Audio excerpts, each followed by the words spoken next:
The breakthrough happens by conditioning your mind every day, by feeding it a role model or a story. It's putting yourself in a peak state where you follow through by getting physically strong. It's creating a little ritual of doing a little bit each day, and then you get momentum. But the most important thing of all is what we started out with. Why? Absolutely. Why is it a must for you? It doesn't have to be you're against the wall, but it has to be something you're hungry for, because the only difference in people is hunger. And if you're not hungry, get around people that are hungry and something will hit you.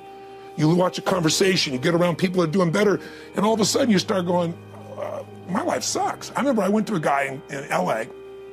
He's one of the most multi-billionaire guys, I'll never forget. And I lived in the Del Mar Castle, and I was really proud. That was like the symbol of me having taken myself from being poor to providing for my family this great place. It's built from castles in Europe overlooking the ocean, not far from you. And I went to this guy's house. He's a billionaire. He took me down to his wine cellar. I don't even drink wine. Went through this whole thing. At the end of the night, I was depressed. I lived in the Del Mar tenement, as far as I was concerned. I really was. I was like, I live in a crappy place, and all my standards changed. All of a sudden, I wasn't willing to settle for living that. All of a sudden, my back was to the wall in a different way, because as a man, I knew I was capable of more. So people can change their standard by getting around where it's better. People can change their standard by getting associated with what's true, like the bills they got to solve, the problems they got to do it, or they can do it because they're excited because it's something new they want to take on. Everyone's different, but they got to find the why, and they got to come up with some daily rituals to get them going, and just do a step at a time. That's where you get momentum. Got a sort of 5-point plan that anyone can follow to get over stress and trauma in their lives. Talk me through it. Well, I think, first of all, I want to make one thing clear. The quality of your life is the quality of where you live emotionally. Like, we all have a home. Angry people find a way to get angry, even if their life doesn't have anything to be angry about. We can always find it. Sad people find a way to be sad. Caring people find a way to care for other people. So one thing you got to identify is, where are you living? What's your home? What's your habit? And then the way to change it is, when I was homeless, literally on my own, just getting started, I didn't have the internet, but I decided I had to go to a library and I had to feed my mind. And I always tell people the first stage is, weeds grow automatically. One of my teachers taught me, he said, every day stand guard at the door of your mind and feed it something good. Because if your worst enemy puts sugar in your coffee here, you're fine. If your best friend by accident trying to help you puts some strychnine, you're dead. So if you feed your mind every day, 30 minutes a day of reading something, hearing something. Second, you got to strengthen your body. And the reason, Pierce, is fear is physical, right? So is stagnation, so is numbness, so is sadness, so is rage. And when you go in and change your body by an intense workout or a run or even an intense walk, and the blood's flowing through you, science has shown it instantly changes your biochemistry. And now your mind and body are working together. Third thing, all these people did in common, if you watch, they found a mission bigger than themselves. Yeah. Something that they wanted to aspire to that was worth more than their pain. And then the fourth thing is, you got to find a role model. You heard it with Nick. Almost everybody finds a role model that makes it real. I was with Warren Buffett and with Sarah Blakely, the youngest billionaire. We did this round table about the future. And when you listen to this woman, and when women meet her, they don't just love Spanx or product that made her a billionaire. They love this woman because she's a role model of what's possible. Yeah. When you get a role model, it becomes real to you if you get a plan, you get a goal plan, and you take massive action. And the last step, number 5, there's always somebody worse off than you are. I don't care what you've done. So if you can go help somebody worse off, it puts your life in perspective, and it also reminds you life's not about me, it's about we. I always tell people, the secret to a great life, the secret to living is giving. And when you realize there's something in you still to give, even if you lost your legs, even if you've been through a horrific financial situation, your life can improve, but more importantly, you'll have a meaningful life because your life will contribute to other people.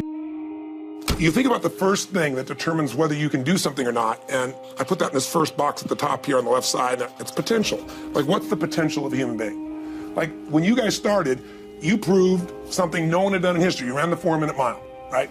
For golly knows how many centuries, they're trying to run a 4-minute mile. Roger Bannister does it. How did he do it? Do you remember?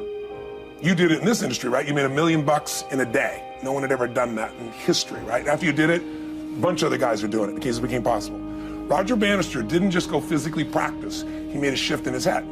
He practiced in his head because he could never achieve it physically, so he had to change in his head first so that the result became certain enough he believed it, and then his body got him through. After Roger Bannister ran that 4-minute mile, within 2 years, 37 people ran a 4-minute mile. Wow. When no one in history had ever done it. Now here's how it works. The potential for anybody getting your product is extraordinary. They can do what you've done as much, more or less. They can do whatever they want to do. The potential's there. The market's proven that. Whether or not they tap into potential has a lot to do with what action they take, which is the question you came to me with, right? Like, God, they all have potential, but they're not taking action. And we all know that the action they take is going to determine the results they get. That's pretty obvious. So most people have a belief about what their real potential is no matter what you tell them. And that affects how much action they take. And of course that affects the result. And then ironically, that result reinforces their belief. And then that belief affects it. So I'll give you an example. Let's say a person has unlimited potential, we all agree. But they take little action, little results. Why? Because they have to start with a problem with their belief. They don't believe it's really going to happen for me. Maybe for Frank Kearns because he's got the cool hair and stuff, or maybe it's for you because you're so driven, but it's not me. Maybe Tony Robbins because he's a freak, got these big teeth. Whatever their thought process is, right? They got this thing, right? But what happens is, if you believe that there's very little potential, how much action are you going to take? Nothing, little. And when you take little potential with a little action, what kind of results do you get? Lousy little results. And when you get little results, what does that do to your belief? You go, see, I told you this was a waste of time, told you this wouldn't work. And then what happens? You tap even less potential, you take even less action, you get even worse results, and your belief gets even weaker. And this sucker feeds on itself until you are in the downward spiral. It's poisonous. It's poisonous and it's self-fulfilling. Now, what if something could happen that could come along and fill you with a sense of absolute certainty? Not like I believe, but mean where you know. In you guys' case, mine as well, we knew because we had to. Because we burned the boats. There was no other option. We had to find a way. We weren't going to live that way. We all did it in different ways and for different reasons, but in essence, that was it. If you get yourself in a state of certainty that this is going to work, I'm going to find the way, and if this doesn't work, I will make the way, then you tap a lot more potential. And when you're certain in your potential, you take massive action. When you take massive action, you really believe in something, you get great results. When you get great results, your brain goes, see, I told you I was a stud. I told you this thing would work out. Now you're even stronger. You tap more potential, take greater action, greater results. That's how you went from $300 in a week to $2,500 in 5 days to $100,000 in a month to $1 million in a day. Same thing with you. And we get momentum. That's why the rich get richer and the poor get poorer. Now some people go out and they go, well, I'm going to take a bunch of action. All right, I'm going to open this product. I'm going to try it. And they'll say to you, I even did it. But it's like a salesman who goes and knocks on the door, and he knocks on 100 doors and says, you don't want one of these, do you? Yeah, exactly right. You know? And even if he doesn't say it verbally, his face says it because he doesn't believe it's going to work. So his voice, his body, the execution is so weak. Maybe if he talks to 100 people, somebody's going to buy out of pity. They don't want his kids to starve, right? But he's not going to get the result. So the core difference in people is, how do you produce certainty when the world isn't giving it to you? You go out and you try. In your case, you're $100,000 in debt, nothing's working. How do you keep yourself going? The way you did it, the way I did it, the way you're doing it, we may not have done it consciously, is we didn't change our potential. That was there. And it wasn't even taking more action. Taking more action with a belief it's not going to work, it's not going to change anything. We got results in our head that made us feel certain as if it had already happened.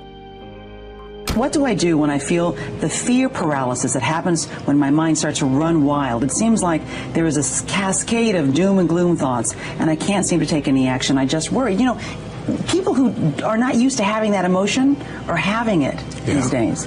Well, we've all had it at different times of our lives. We just forget. And I think what he has to do is, what's a time in your life that you had an enormous crisis, but what pulled you through? Again, we have people go through on that site and answer 5 questions. And what it basically does is help you figure out, where was this crisis before? You may have even forgotten about. What pulled you through? What belief? What strategy? What experience? Who helped you? What triggered you? And then what did you do that made that shift? But I would also say, remember one affirmation, if you would, in your mind and your body. Own the fact that money is not your life. This is just money. I mean, when I was told I had a tumor in my brain, later on, years later, when I thought I might lose my wife to cancer, I'm going to tell you something. Money doesn't matter at all. But when we get focused on what matters most, we're there. So I mentioned earlier, getting physical is really important because fear is a physical thing. So if you sit around and think about it, not just exercise, going for an intense run, lifting weights, something that pumps the blood and oxygen through you, because when you do that, your entire psychology changes. You see the world through a different place. So I'd say it's contrast of other people's great stories, model the best that's in you. When have you been through these things before? You've been resilient if you're honest with yourself, and get totally physical and make that a ritual for you. And then you'll start to look for role models of how to turn things around. Can I add one? Yes, please. Hug people. Oh, I love that. Well, come here. Come here. Hug people. And just, you know, and embrace embrace human beings who are all around you and make sure that you're a good friend so that they can be a good friend to you, and you'll feel better. I think the most important thing you do is get outside yourself. If you go out to try to help somebody else, we have a basket brigade, and we feed 3 million people a year at Thanksgiving from all over the world. It's because somebody fed my family. When you go out and help somebody else, you realize you have no problems. You realize how lucky you are. And you feel like you have something to give. And we all need meaning in our life. We don't want to just get. The life now is about what can you give. That's what'll light you up.